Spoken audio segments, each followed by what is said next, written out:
శ్రీ గురుభ్యో నమ.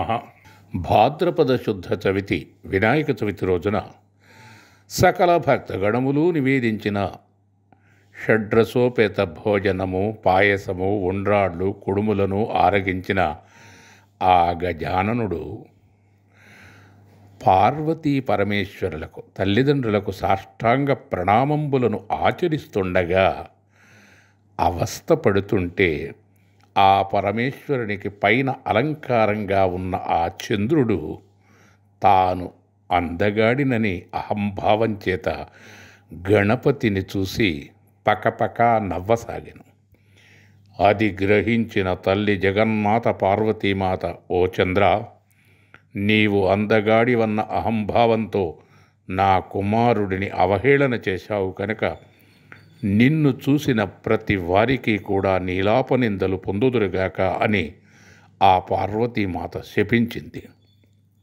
జగన్మాత, తల్లి, నన్ను క్షమించుము, నాకు శాప విమోచనము కావించుము అని అనగా, ఒక్క భాద్రపద శుద్ధ చతుర్థి వినాయక చవితి రోజున మాత్రం నిన్ను చూసినచో వారికి నీలాపనిందలు కలుగును, నా మాటకు తిరుగులేదు అని తెలిపినాం. ఆ కారణం చేతనే పాలలో భాద్రపద శుద్ధ చవితి వినాయక చవితి రోజున చంద్రుని చూసినందుకు ఆ శ్రీకృష్ణునికి కూడా నీలాపనిందలు పడినవి.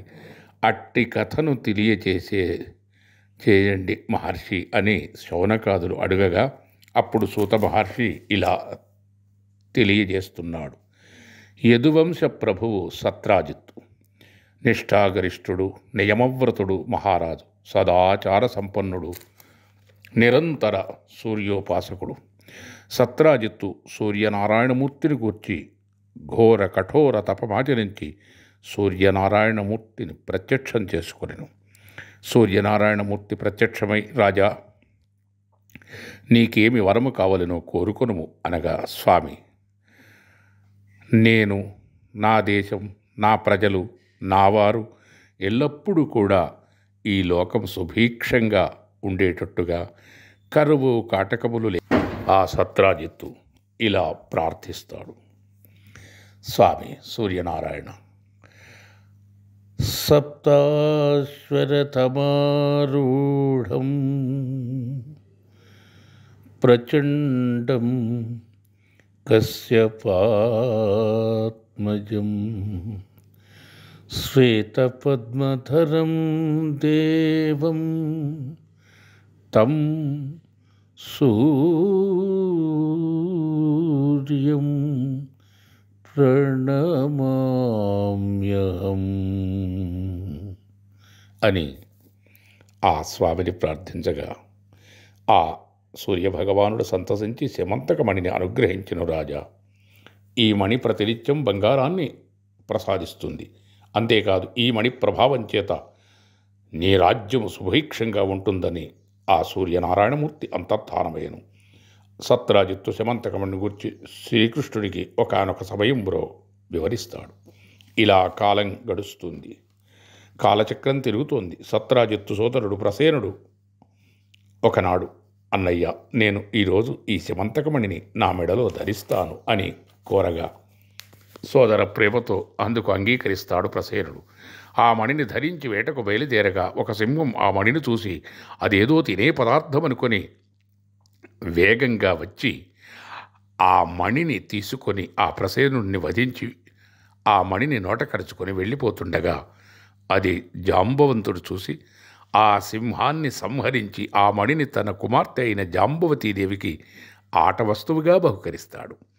ఇక్కడ సత్రాజిత్తు తన తమ్ముడి కోసం వెతికి వేసారి, ఓహో, ఇది శ్రీకృష్ణ భగవానుని యొక్క పని అయ్యుంటుంది, ఆ శమంతకమణి కోసం నా తమ్ముడిని శ్రీకృష్ణ భగవానుడే సంహరించి ఉంటాడు అని ఊహిస్తుండగా, అప్పుడు శ్రీకృష్ణ భగవానుడు అకారణంగా వచ్చిన నిందను పోగొట్టుట కోసం ఆ మణిదాడలో బయలుదేరగా ప్రసేనుడి కళేబరం చూస్తాడు.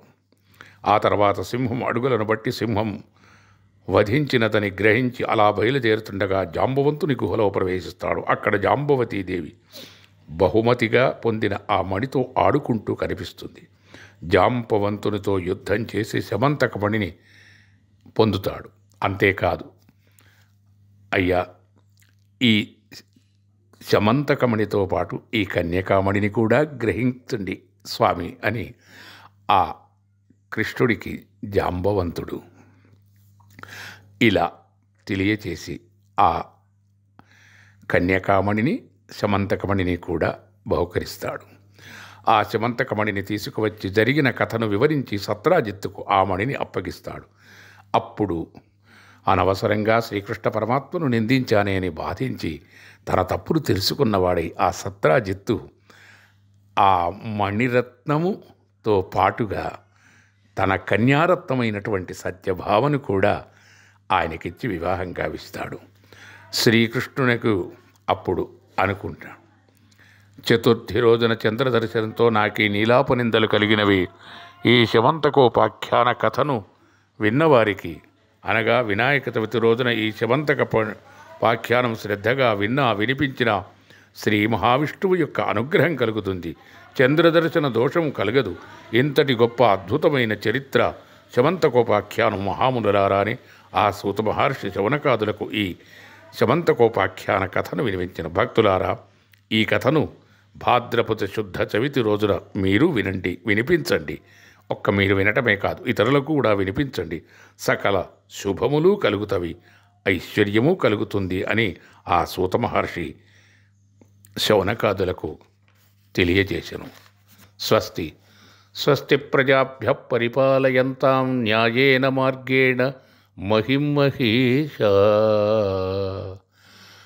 గో బ్రాహ్మణేభ్యః శుభమస్తు నిత్యం. లోకాః సమస్తాః సుఖినో భవంతు. అందరికీ వినాయక చవితి శుభాకాంక్షలతో స్వస్తి. శుభం.